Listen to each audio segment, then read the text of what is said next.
जी नाज़रीन, जीअं त अॼु असीं मौजूदु आहियूं ॻोठ दोस्त मोहम्मद जतोईअ में, जिते तव्हां इहे स्क्रीन में ॾिसी सघो था। ही नौजवान आहे, गुरबत ऐं बेरोज़गारीअ जे करे ज़हनी मरीज़ बणियल आहे काफ़ी सालनि खां।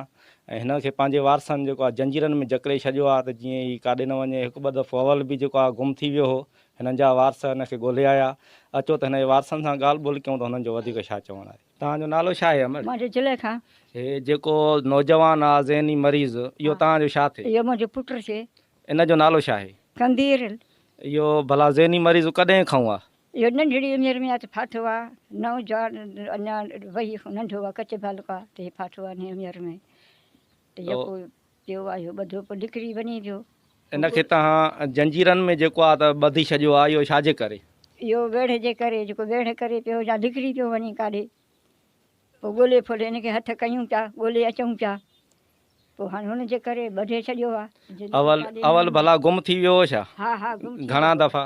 3 दफ़ा 4 दफ़ा गुम थी वियो। पोइ काथों हिकिड़ो लॻो? चक्कर सेवण साईं जय सेलीम साईं जे विच ते ॻोल्हे लथी आया।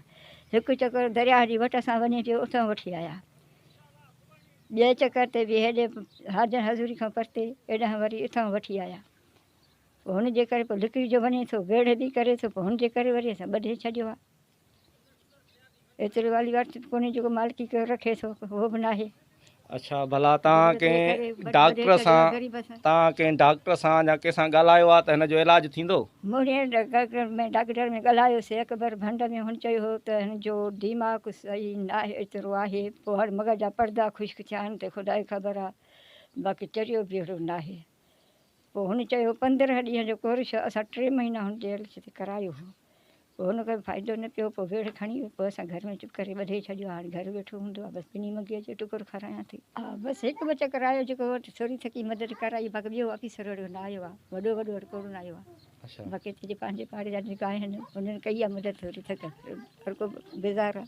कैमरामैन सलमान मुग़ल सां गॾु अब्दुल गनी मुग़ल, जेकब न्यूज़, गेरेलो।